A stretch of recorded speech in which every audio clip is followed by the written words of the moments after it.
안녕하십니까, 김동준입니다. 자, 올해부터 서울법학원에서 이제 감정평가사 강의를 시작하게 된 김동진이라고 합니다.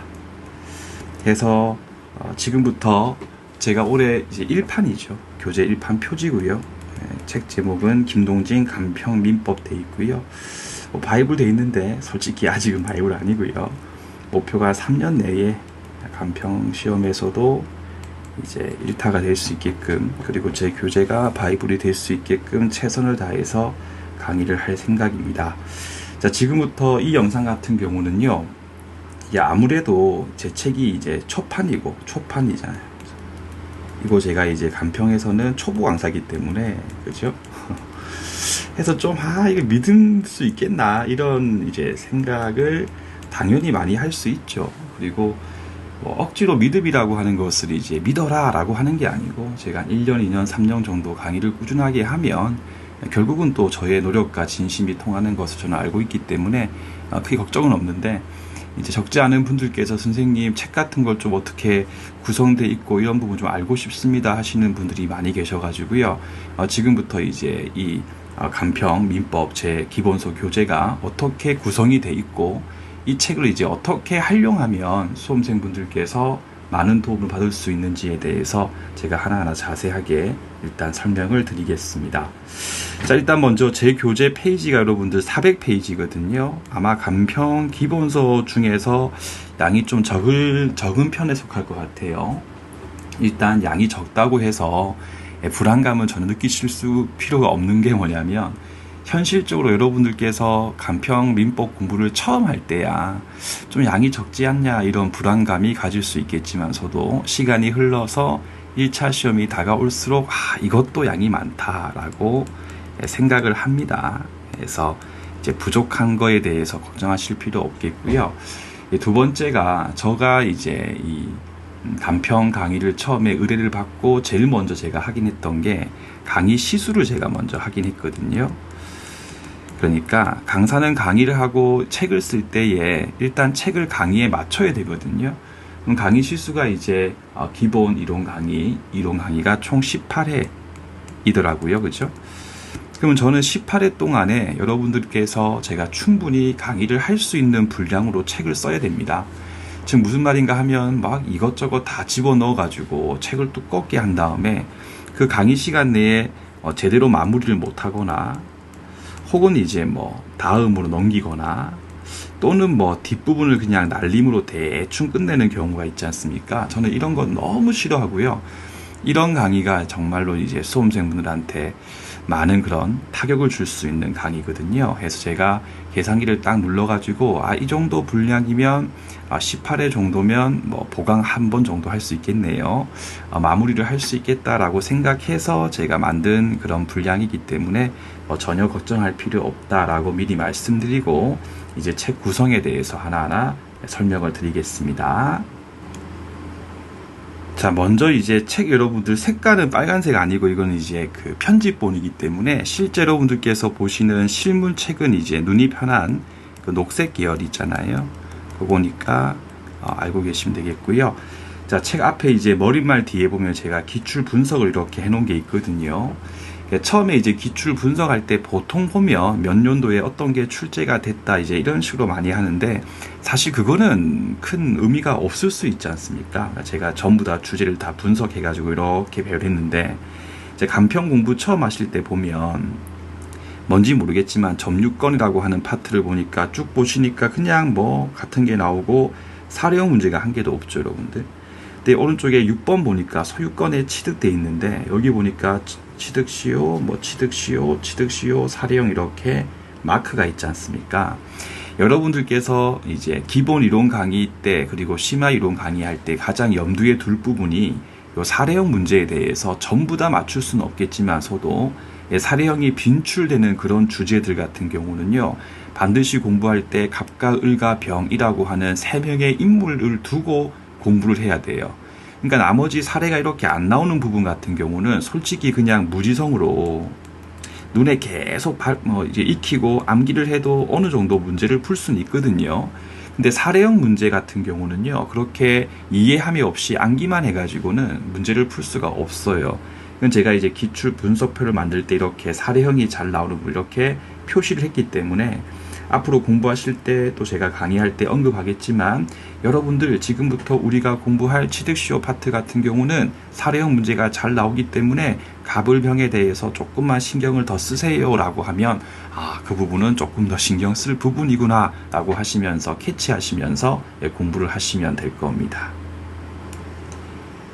그 다음에 교재 28페이지를 가보시면요, 민법은요, 이게 양이 참 많잖아요. 그죠? 양이 진짜 무진장 많거든요. 법 과목 중에서 양이 제일 많은 게 민법이에요. 그럼 결국은 이 민법 공부를 가성비 있게 효율적으로 공부할 때 가장 중요한 게 강약 조절이에요. 강하게 공부할 곳은 강하게 공부하고, 약하게 대비할 부분은 제끼든지 그냥 혹은 눈에 한번 그냥 익히든지, 그렇게 이제 강약에 대해서 적절하게 이제 나눠가지고 공부하는 게 제일 중요한데, 요 강약 조절이라고 하는 것을 물론 강의할 때도 알려드리지만서도 강사가 하는 그런 코멘트를 전부 다 책에 이 부분은 중요하니까 잘 나옵니다 하면 그 수험생분들께서 이 부분은 중요해 이렇게 메모를 하시고, 이 부분은 중요하지 않어 이렇게 물론 하시는 분도 계시지만 많진 않거든요. 그래서 제가 책을 쓸 때 첫 번째 여기 보시면 이렇게 여러분들 기출 표시예요. 이게 감정평가사 2014년도하고 17년도에 이렇게 출제가 됐다라고 하는 표시거든요. 그럼 이런 표시가 있는 부분은 기출된 내용이죠. 물론 기출된 내용이 100% 다 중요한 것은 아니지만서도 기출된 내용은 90%는 중요한 거고요. 최소한의 기출된 내용의 90% 정도는 소화를 했을 때에 좀 안정적으로 점수를 받을 수가 있어요. 책에 보시면 이렇게 별표가 있고 기출 표시가 있는 부분 같은 경우는 중요한 내용이구나 라고 생각하시면서 공부를 하시면 됩니다. 그리고 밑에 여러분들 조문해가지고 민법 제8조가 있고, 요게 조문의 제목해가지고 표제라고 불러요. 옆에 보시니까 이렇게 기출 표시가 돼 있잖아요. 요것도 기출 표시예요. 그러면 선생님, 우리는 감정평가사 시험을 보는데 왜 책에 변리사도 있고 이것도 있습니까? 라고 하는 생각이 들 수 있지 않습니까? 여러분들 이 세 개가 이른바 산인공에서 똑같은 출제 기간에서 주관하는 시험이거든요. 특히 이 세 개 시험에서 판례 같은 경우는 조금씩 출제하는 그런 차이가 있어요. 그런데 조문 문제 같은 경우는, 조문 문제는 정말 상호 교류가 엄청 많이 이루어집니다. 따라서 이렇게 변리사, 노무사에서도 기출됐던 지문인 경우, 조문인 경우는요, 그만큼 중요한 거구나 라고 생각하고 공부를 하시면 좋아요. 근데 선생님, 그냥 간평에서 출제가 됐으면 출제했다고 하면 되지, 이렇게 또 연도수까지 이렇게 꼼꼼하게 표시한 이유는 뭡니까? 라는 생각도 들 수가 있는데, 그 27페이지 부분 가시면 중간에 민법 제6조를 보시면 딱 보는 순간 느낌이 드잖아요, 여러분들. 이렇게 연속으로 출제됐다가 한동안 쉬었어요. 한동안 시험 문제에서 심을 이렇게 가지고 출제가 안 됐다면, 그렇죠? 그럼 2025년도 시험 문제에서는 요 조문이 특 A급이 될 수 있다라고 하는 거예요. 또는 간평에서 한참 쉬었는데 최근에 변리사, 노무사 시험 문제에서 그 조문이 출제가 된 게 있다. 그럼 그 부분 또 특 A급이 되는 거거든요. 그럼 이런 식으로 공부하다 보면 조문에 대해서도 전부 다 공부를 하는 게 아니고 중요한 조문과 그렇지 않은 조문에 대해서 나눠서 공부를 할 수가 있어요. 그래서 우리 교재 70페이지를 보시면 보세요. 37조인데 거의 20년 전에 한번 나오고 안 나오고 있죠. 이것도 마찬가지죠. 또 밑에 여러분들 벌칙도 보세요. 조문인데 기출 표시가 전혀 없죠. 이런 것들은 그냥 제끼는 거예요. 만약에 우리 목표 점수가 90점 이상이라면 그러면 이제 이런 것도 암기를 적당하게 해야 되겠지만서도 우리 같은 경우에 그렇게 공부할 필요 전혀 없잖아요. 이런 부분들은 별로 안 중요하구나 제껴버리시는 방식으로 조문의 강약을 나눠가지고 공부하시게 되면 효율적으로 공부를 할 수가 있으실 겁니다. 그리고 교재 71페이지 정도 보면 이렇게 판례 박스가 있잖아요. 이게 판례거든요. 일단 기출 표시를 확인하시니까 와, 엄청 중요한데 최근에 오래 쉬었네. 그러면 이제 출제 특A급 플러스 되겠네 라는 생각 먼저 해주시고, 다음에 여러분들 판결이 이렇게 있었을 때 전부 다 시험에서 중요한 건 아니거든요. 그럼 결국 이 판례에서 어떤 부분이 시험 지문에서 출제가 되고 어떤 부분이 바뀌어서 틀린 지문으로 나오는가 등등등에 대해서 포인트를 잡기 위한 차원에서 이렇게 다 밑줄을 이렇게 다 그어놨어요. 그렇죠? 그럼 이건 시험 문제에서 제일 끝에 모르겠지만 중용할 수 없고라고 하는 부분을 항상 시험 문제에서 중용할 수 있다, 이런 식으로 출제를 하거든요.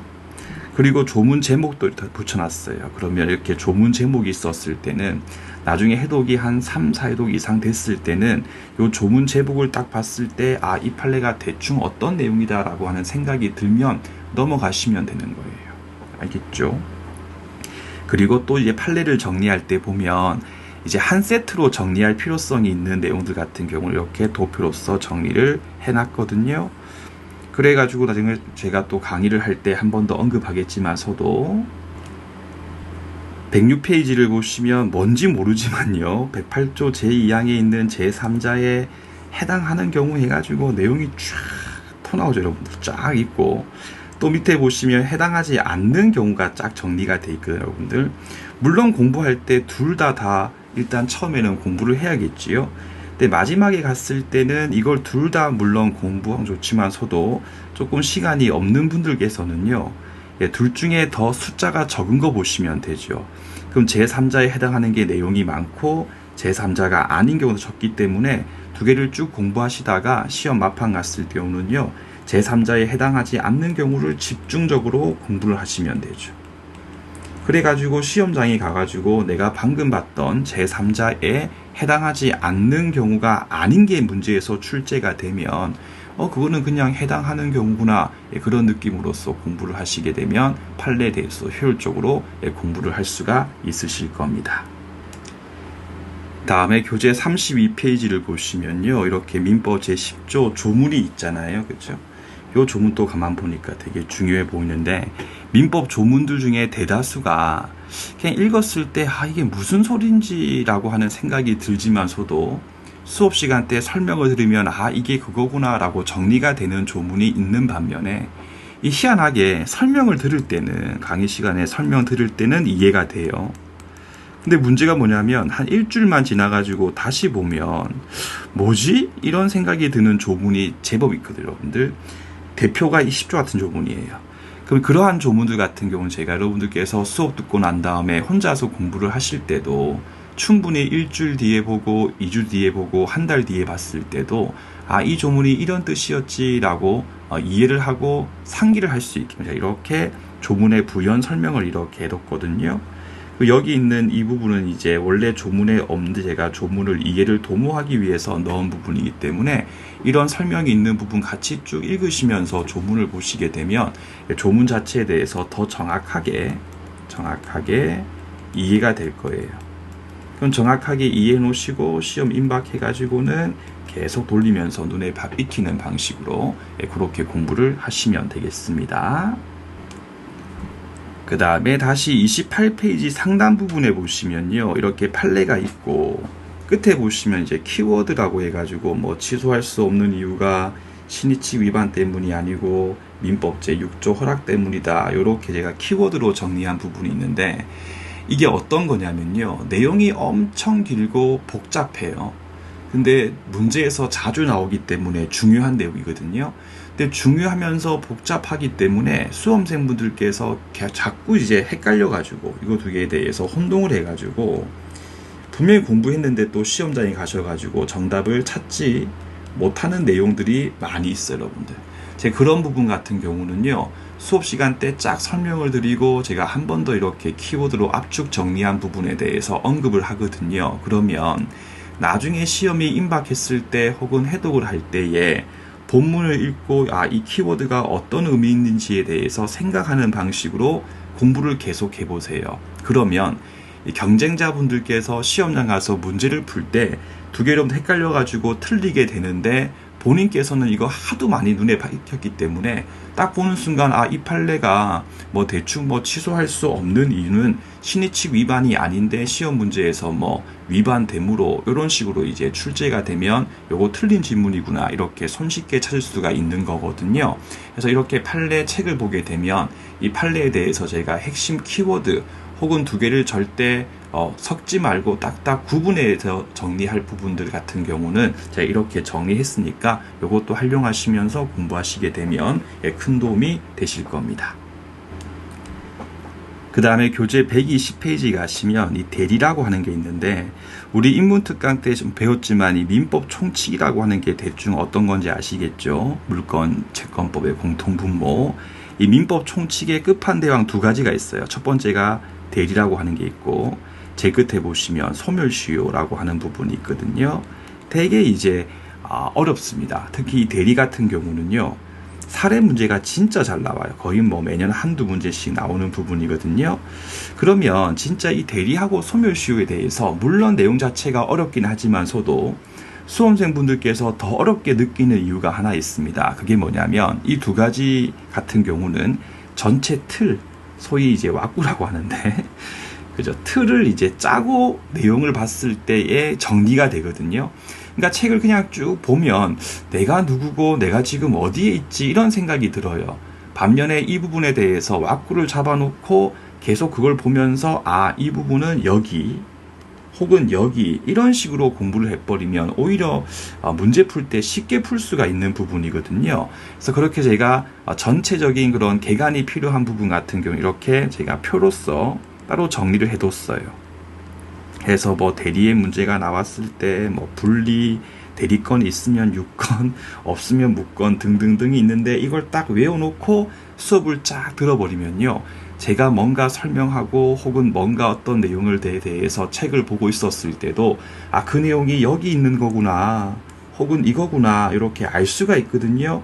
그럼 나중에 사례 문제 풀 때도 자연스럽게 문제를 차분하게 풀 수가 있게 될 겁니다. 자, 이제 이 정도 소개했으면 뭐 책 내용 같은 경우는 충분히 설명드린 것 같고요. 책 사서 보실 분들은 아시겠지만서도 진짜 제가 정성을 다해서 열심히 책 작업을 했기 때문에 뭐 오탈자, 오류 이런 것들은 크게 걱정하실 필요 없겠고요. 저는 원래 강의할 때 자신 없으면 시작 안 하거든요. 제가 이제 오랜 기간 동안 10년 정도 변리사 강의할 때 항상 감정평가사 기출문제까지 다 분석해가지고 강의를 했었고 또 간평에 대한 그런 각종 자료자 준비가 돼 있어가지고 충분히 준비가 된 상태에서 교재를 썼고 이제 강의를 시작하기 때문에 혹시 뭐 책 괜찮고 뭐 제가 그렇게 쉽지 않으신 분들 같은 경우는 저를 믿고 강의 듣고 쭉쭉쭉 공부하셔도 크게 문제가 없을 것이다 라고 말씀드리면서 이번 영상 마무리할게요 여러분들. 그래서 밑에 그 유튜브 영상 같은데 밑에 보게 되면 다음 카페 하고 이제 그 단톡방 주소 등이 나와 있을 거니까요. 그거 한 번씩 보시면서 뭐 저한테 묻고 싶은 거 있으신 분들은 카페 등등등의 글을 제가 두고 보고 제가 답변 드릴 수 있는 부분은 충분히 답변을 드리겠습니다. 저는 또 이제 기본 강의에서 다시 인사드리겠습니다. 여러분들 고맙습니다.